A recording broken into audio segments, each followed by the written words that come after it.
անհետաձգելիության հետ կապված մենք քննարկում ենք ունեցել, որ ինչքանով է ճիշտ անհետաձգելիով անել, բայց ըստ էության անհետաձգելի մասին խոսք չկա, որովհետև իրոք վերջին տարիներին մենք անդադ քննարկում ենք, մենակ վերջին ամիսներին, եթե ճիշտ հաշվենք 5-6 քննարկում եղել է իմ մասնակցությամբ խորհրդանական գործընկերներին հրավիրել ենք։ Հիմա խորհրդանում կան падգամավորներ, ովքեր sense թե չեն մասնակցում այդ քննարկումներին։ Հիմա այդ ֆորմալ ընթացակարգերի ոչ թե ֆորմալ ընթացակարգերի, այլ մենք մեր քաղաքական process-ները պետքա տանենք առաջ։ Հիմա նաև ուզում եմ ասել, որ այդ նկատառումով նաև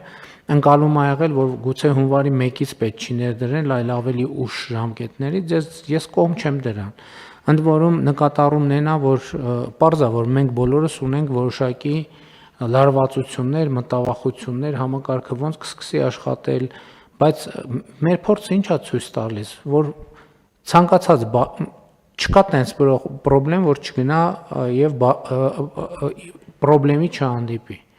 Բարեփոխումը մեկնարկում է այդ կետից, երբ որ ինքը իրական կյանքում գնում իր պրոբլեմին հանդիպում է։ Եկեք այդ հույսերը չունենանք, որ մեկ էլ մենք այնպիսի մի բան ենք անելու, որը տենց առաջին վարքյաններից նենց սահուն ամեն ինչ գնալու է, որ մենք դա չենք նկատելու։ Չի լինում տենց բան, բնության մեջ ուղղակի այդպիսի բան չի լինում։ Հետևաբար մենք առանց այն էլ հետաձգել ենք, ճիշտ է։ Մենք ի սկզբանե անցած տարի հունվարի 1-ին պետք է ընդունեինք, այս տարվա հուլիսի 1-ին պետք է ընդունեինք, բայց ամեն անգամ այդ մտավախության պատճառով, որ վայ, այսինքն եւ այո, այդ փաստի բերումով անհետաձգելի է, որովհետեւ առնվազն իմ հիշելով 2 անգամ մենք հետաձգել ենք, այսինքն որոշում ենք ունեցել 2025-ի հունվարի 1-ից դա անել, հետաձգել ենք, որոշում ենք ունեցել 2025 թվականի հուլիսի 1-ից դա անենք, հետաձգել ենք, եւ դրա համար է դառել անհետաձգելի, ել չենք կարա հետաձգենք։ Եվ ես ուզում եմ, որ մենք անդադ բան ենք անում, սովորաբար ինչ ենք անում։ Սովորաբար խոսում ենք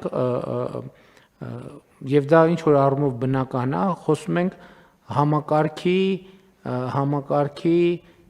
առավելությունների մասին, հետո կյանքում ի հայտ են գալիս խնդիրներ։ Եկեք առավելությունները պարզ են, ես գլխից խոսենք խնդիրների մասին, առավելությունները իրանք ցույց կտան։ Որտեւ էլ եմ ասում, շատ պարզ բաներ կա, շատ կարևոր է միջև մի էլի որոշ խոսույթներում կա առողջության համապարփակ ապահովագրությունը համապարփակ չի, այսինքն չի ծածկելու առողջապահական բոլոր հնարավոր ծախսերը։ Ապահովագրության համակարգը համընդհանուր է, այսինքն ներառելու է բոլորին, բայց հունվարի 1-ից էլի բոլորին չի ներառելու։ Սա ընդհանրապես առաջին փուլն է, եւ հունվարի 1-ից էլ ում ներառեց, էլի ամեն ինչ չի, բոլոր ծառայությունները չի, որ ծախսածածկելու է առողջության համընդհանուր ապահովագրությունը։ Նույնիսկ ներառված ծառայությունների մեջ կան բազմաթիվ ծառայություններ, որոնք էլի ամբողջությամբ չի ծածկելու, այլ որոշակի հատվածով ֆինանսական աջակցություն ցուցաբերվելու, նաև քաղաքացիներին հնարավորություն տալով, որ իրենք որոշակի նաև ճկունություններ ցուցաբերեն,